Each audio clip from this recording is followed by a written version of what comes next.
Só que o dinheiro público investido, como é que fica? E hoje a gente esbarra num problema da falta de equipamento, de respirador, de remédio. Então, assim, eu estava vendo, cara, que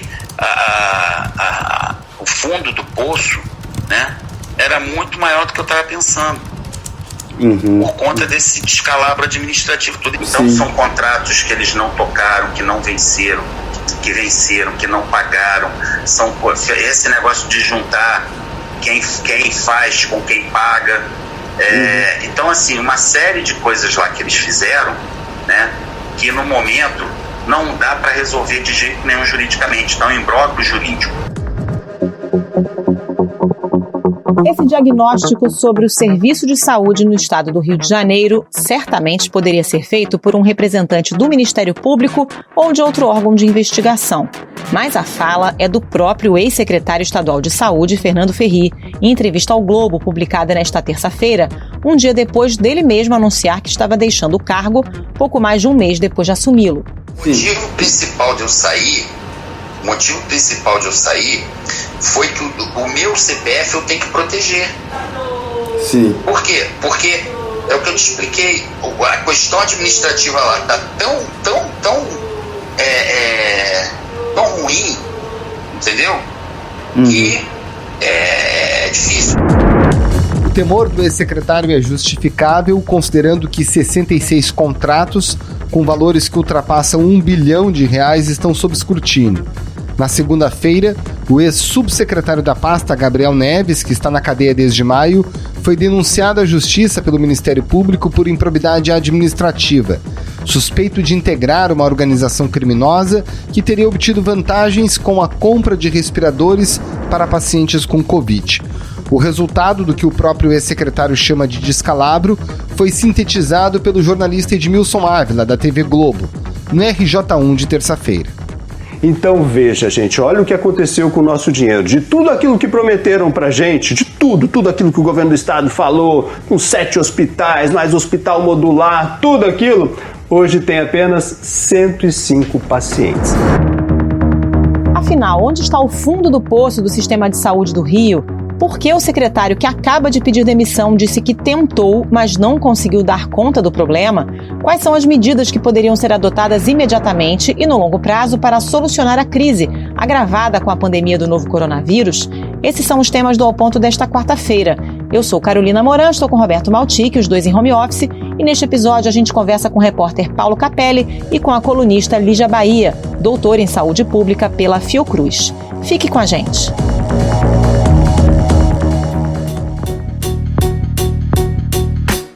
Paulo Capelli, você conversou com o ex-secretário de Saúde, Fernando Ferri, logo depois que ele pediu para sair da Secretaria de Saúde do Rio. E aí eu ouvi essa conversa que vocês tiveram, essa entrevista que foi publicada pelo Globo nesta terça-feira. E aí a pergunta que fica, por que para ele é tão difícil de lidar com o que ele chama de descalabro na saúde, a ponto dele não conseguir resolver os problemas? Bom, Maltic, essa pergunta foi feita a ele na entrevista, porque comenta-se que há pressão do governo, de representantes do governo, para gerir a Secretaria de Saúde, ou seja, estariam interferindo no trabalho do agora ex-secretário Fernando Ferri. O Ferri nega que isso aconteça, mas fontes com as quais eu conversei afirmam que por um certo medo, já que essa influência na pasta seria feita pelo pastor Everaldo, que é um político com bastante influência, né, presidente do PSC, partido do governador Wilson Witzel. Então comenta-se que o Ferri estava sofrendo pressão principalmente para liberar verbas, liberar pagamentos para contratos feitos na gestão anterior, que é a gestão que está sendo investigada por fraudes, né, corrupção na saúde, que é a gestão do ex-secretário Edmar Santos. Em novos trechos do depoimento dado ao Ministério Público, o ex-subsecretário de Saúde, Gabriel Neves, aponta que o então secretário Edmar Santos sabia de todas as contratações sem licitação para a pandemia de Covid-19. Ou seja, aí ele teria que liberar pagamento para contratos celebrados na antiga gestão e o Ferri não estaria concordando, e o que ele admite aí sim publicamente, ele admite, com medo de ser implicado nas investigações sobre corrupção, né, que estão sendo feitas pelo Ministério Público Federal, pela Polícia Civil, pelo Tribunal de Contas do Estado. Agora, Capelli, o que ele diz é que tem uma série de coisas feitas na gestão passada que são impossíveis de resolver juridicamente no curto prazo, aí falando de 1, 2 anos. Que problemas são esses? São problemas graves que podem ter consequência num curto prazo. Ele cita principalmente contratos com 10 organizações sociais, contratos que deveriam ter sido renovados e não foram, e que por conta disso, centenas de servidores da saúde ficarão desempregados, né, ficarão sem pagamentos já nas próximas semanas. Ele acha que isso vai prejudicar, ele tem certeza de que isso vai prejudicar o serviço, né, a prestação de serviço na saúde nessas 10 unidades que são espalhadas em todo o estado. E ele tentou, numa consulta à Procuradoria do Estado, ver se poderia liberar a despesa para esses pagamentos. Só que disseram que não, porque incorreria em crime de responsabilidade, incorreria em improbidade administrativa, porque formalmente teria que ter sido cumprida uma série de etapas burocráticas para liberar essa verba. Não pode ser assim da noite para o dia pagar para 10 organizações sociais. Então, ele diz até que consultou o Ministério Público para ver o que poderia ser feito, né, temendo que qualquer manobra depois ele fosse alvo de uma ação do Ministério Público do Estado, só que o MP respondeu a ele que não age como dando conselhos para o Poder Executivo. O MP apenas fiscaliza. O senhor desculpa, mas isso aí é uma decisão administrativa do secretário. O Ministério Público não faz isso. O Ministério... Aí eu falei, então vocês têm que esperar eu tomar uma decisão, porque se for uma decisão errada, vocês caem de pau em cima, não é assim? Ou seja, ele se sentiu cercado ali, né, com medo de que em algum momento ele passasse a ser alvo da investigação. O que tem de concreto hoje de investigação, seja para hospital de campanha, seja para respirador? São contratos que chegam a atingir quase R$1 bilhão, né, com B de bola, que envolvem desde dos hospitais de campanha, né, a montagem e para equipar os hospitais de campanha, até compra de respiradores, pagamentos de salários, e essas irregularidades são investigadas pelo Ministério Público Federal, pelo Ministério Público Estadual, pela Polícia Federal, pela Polícia Civil, pelo Tribunal de Contas do Estado, ou seja, todos os órgãos de controle estão com a lupa agora no governo estadual nessa gestão da saúde. E o que tem de concreto até agora? Tem uma suspeita que paira sobre a primeira-dama, a mulher do governador Wilson Witzel, a Helena Witzel, porque no escritório de advocacia que ela tem, né, ela é dona de um escritório de advocacia, tem contratos com um homem que seria operador financeiro do Mário Peixoto. Mário Peixoto, fornecedor do Estado, envolvido, né, investigado nessas denúncias de fraude na saúde. A Polícia Federal voltou a prender Vinícius Peixoto. É filho de Mário Peixoto por suspeita de envolvimento em desvios na saúde. Ele tinha sido preso, junto com o pai, na Operação Favorito, por suspeita de participação num esquema que desviou mais de R$500 milhões dos cofres do Estado desde 2012. São contratos que deram ao escritório da Helena Witzel R$15 mil mensais. E o próprio governador Wilson Witzel também recebeu R$284 mil em 2018 para analisar uma petição de 14 páginas da empresa do Mário Peixoto. Aí uma reportagem divulgada pelo jornal O Globo que revela que o valor é considerado alto, né, para os padrões jurídicos, né, uma análise de 14 páginas, R$284 mil, isso em 2018. E depois, quando o Witzel vira governador, o Mário Peixoto é aí presenteado com uma série de contratos. O Mário Peixoto é uma figura muito antiga, conhecida, né, como fornecedor do Estado. As empresas dele sempre ganharam licitações com quantias vultosas. A defesa do governador Wilson Witzel enviou ao Superior Tribunal de Justiça um pedido para que ele deixe de ser investigado e o inquérito seja transferido para um órgão de primeira instância. A defesa alega que o governador não participou do esquema fraudulento. O Capelli, dá para estimar qual é o tamanho desse rombo, desse prejuízo para os cofres públicos causado por esse esquema? Lembrando que pelo menos 7 hospitais de campanha deveriam estar funcionando, só tem 2 em operação. Teve uma compra grande de respiradores, cerca de 1.000 respiradores, a maioria também não foi entregue, os que chegaram não serviam para Covid. Dá para calcular o prejuízo? Os contratos sob suspeita giram em torno de R$1 bilhão. Agora, quanto desse 1 bilhão foi desviado, é um levantamento que ainda está sendo feito. Agora, Capelli, como é que fica a questão dessas vagas de UTI? Porque há um descompasso entre necessidade e oferta. Isso é muito grave, porque são despesas contratadas para oferecer à sociedade um serviço, no caso leitos respiradores, em determinado período, só que o período acabou, o ciclo já é diferente. Como é que se vai fazer essa conta de chegada para evitar novos e importantes desperdícios? Pois é, o ex-secretário Fernando Ferri diz, inclusive, que o prazo para a inauguração desses hospitais passou e diz que não há necessidade de eles serem inaugurados, né? Diz que só pode operar agora com os que já estão abertos, porque passou-se o prazo, né? O ápice da curva já teria acontecido. Gente, pessoas morreram por conta disso, porque não tinham vagas em leitos, e que agora seria tarde para abrir esses hospitais de campanha, pois o prazo foi perdido.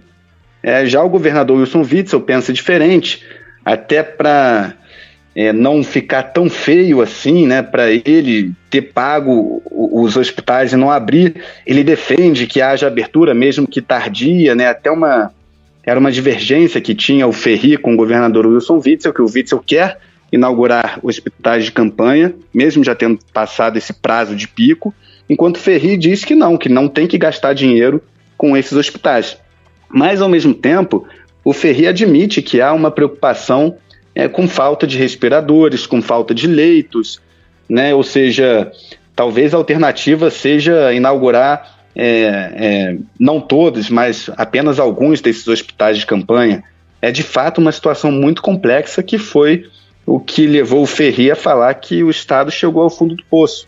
Ainda mais agora com essa situação que se aproxima de profissionais da saúde, de 10 unidades de saúde ficarem sem receber salários. Hoje o advogado Manuel Peixinho esteve na sede da Alerj, ele que representa o governador Wilson Witzel, e recebeu aí a citação da abertura do processo de impeachment. Portanto, pelas nossas contas, já que o mês de julho não será contado porque regimentalmente é de férias, o prazo para a defesa do governador acaba no dia 18 de agosto. Bom, e em meio a tudo isso, a crise, a pandemia, denúncias de corrupção, o governador Wilson Witzel é alvo de um processo de impeachment na Assembleia Legislativa, né, Capelli? Justamente por causa das denúncias de desvios na área da saúde.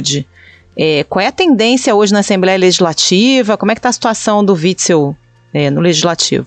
É importante frisar, Carol, que a abertura do processo de impeachment se deu por 69 votos a 0.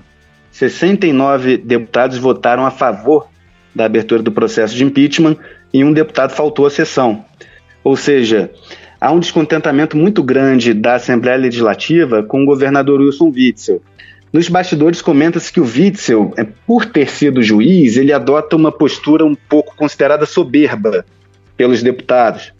Eu já fui ao Palácio Guanabara algumas vezes e vi, quase todas as vezes em que fui, deputados na sala de espera do governador reclamando de demora, né, que o governador demorava a atendê-los, enfim. Ou seja, o Witzel não daria uma atenção para esses deputados e agora está tentando reverter o jogo, tanto que foi à Assembleia Legislativa na semana passada conversar com o presidente André Siciliano. E agora tem um complicador muito forte para o Witzel.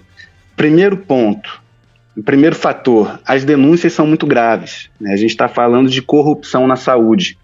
Para o eleitorado desses deputados, realmente fica difícil depois um deputado explicar como é que votou contra, né, uma denúncia tão robusta como a que está sendo apresentada.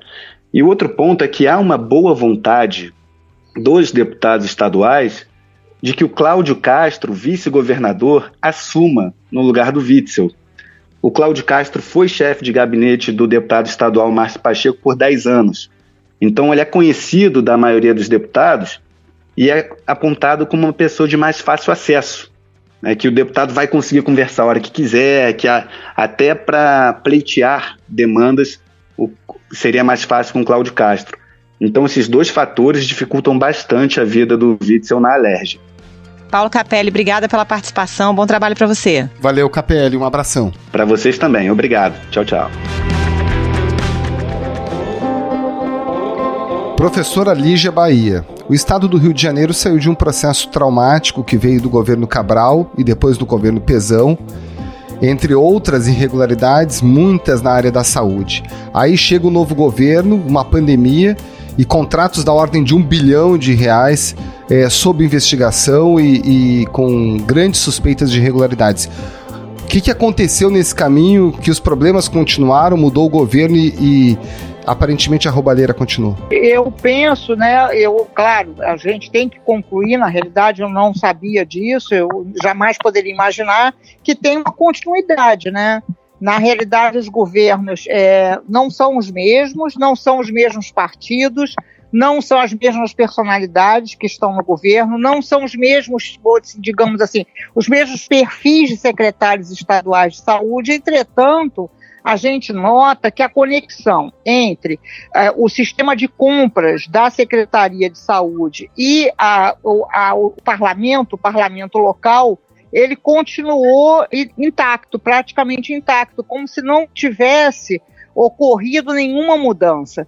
Então é muito assustador, né? Como se fosse um processo hereditário, quase assim, um DNA de corrupção, o que é muito preocupante para a gente, porque significa, então, que, enfim, a ideia que a gente tem que a democracia, ela é um sol que ela esteriliza, como se fosse um vírus da corrupção, a gente está notando que não precisamos mais do que isso, né? Que democracia a gente precisa para que esse tipo de processo, esse ciclo extremamente vicioso, que ele seja rompido, né? Agora, doutora, o que o Ferri relata ali é um quadro desesperador, né? Porque ele fala que são contratos que vêm da gestão anterior, que a situação não tem como se resolver em menos do que 2 ou 3 anos.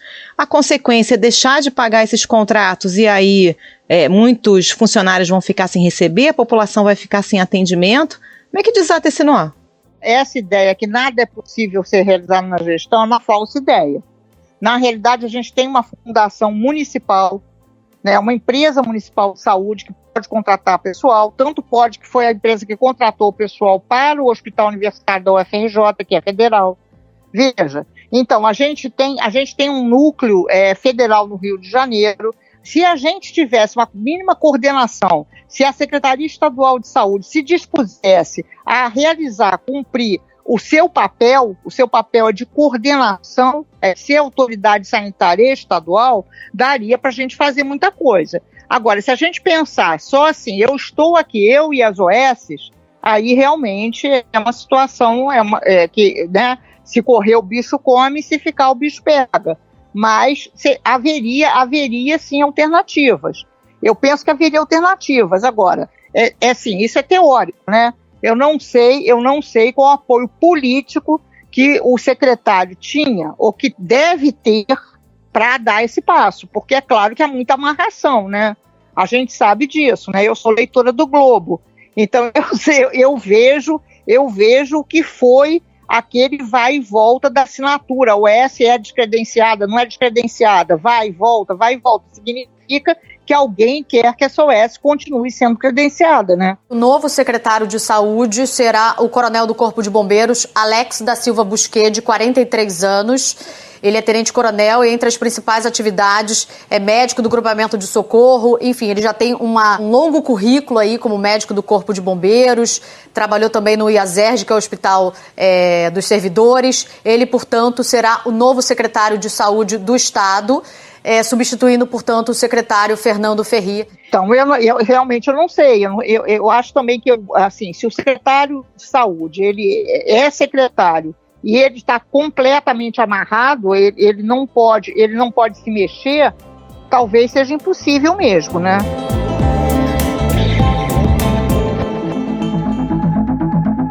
Agora, professora, para além da resolução do problema emergencial que põe em risco a vida das pessoas, também coloca em risco o salário dos trabalhadores na área da saúde, no longo prazo, Como é que o sistema poderia ser estruturado para que a população tenha um serviço que funcione? Pois é, a gente fez uma proposta, quando teve a eleição, a gente fez uma proposta que seria o seguinte, um processo de transição das OS para uma fundação estadual de saúde. Ou seja, que a gente tentasse reverter esse processo de terceirização tão fragmentado quanto é o da contratação das OS. Já havia problemas com as OS, já havia problemas no sistema de compras, então o que nós tentamos foi propor, que houvesse essa mudança na contratação de pessoal, inclusive para que não houvesse tanta rotatividade, não houvesse suspensão de pagamentos, porque isso já vem rolando, né, desde sempre, e também que a gente mudasse o sistema de compras, né, que era já também um problema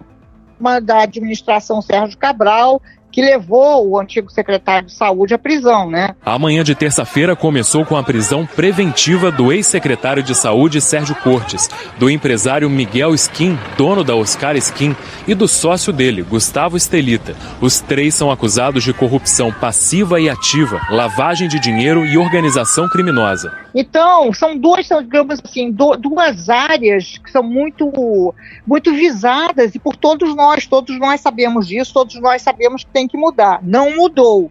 Na realidade, o que aconteceu foi que as OS continuaram contratadas e o sistema de compras continuou sendo um queijo suíço. Então, a gente está nesse ciclo agora, né, que é um ciclo particular da saúde, que é o Estado não repassa, as OS não pagam os profissionais de saúde e isso ameaça a própria, digamos assim, possibilidade de permanência do secretário de saúde, porque é claro que se os profissionais de saúde fazem greve, ele, secretário de saúde, foi o que o secretário que abandonou o cargo hoje explicou na entrevista. Ele não consegue se manter no cargo. A única coisa que eu tenho a falar, eu tentei. Obrigado, espero que vocês me desculpem. Então, na realidade, quase que todos nós somos reféns, até porque os pacientes são reféns disso tudo, né? Os maiores reféns disso tudo são os pacientes, que aí não vão ter atendimento. Então, assim, isso tem que mudar, pode mudar, mas é preciso haver esse compromisso de mudança, é o compromisso político de mudança, dizer, não vai mais ser assim. Isso do ponto de vista da contratação de pessoal. Em relação à contratação das compras, existe um fundo estadual de saúde, existe uma gestão do fundo estadual de saúde, existe pregoeiros, existe pregão, existe um conjunto de mecanismos e de dispositivos para impedir, então, a má prática. E a sugestão que nós estamos dando, que o Rio de Janeiro tem 2 tribunais de contas, né? A gente tem um Tribunal de Contas do Estado e a gente tem um Tribunal de Contas do município. O trabalho conjunto com o tribunal, hoje, os tribunais de contas prévio, né? Um trabalho prévio, porque o Tribunal de Contas costuma verificar por auditoria que houve problemas, mas uma verificação ex post. A nossa proposta é que o Tribunal de Contas, e certamente o Tribunal de Contas tem competência para isso, que o Tribunal de Contas possa, junto com os técnicos da Secretaria, realizar um trabalho de prevenção. Professora Lígia Bahia, muito obrigada pela participação. Até a próxima. Valeu, professora. Um abraço. Muito obrigada.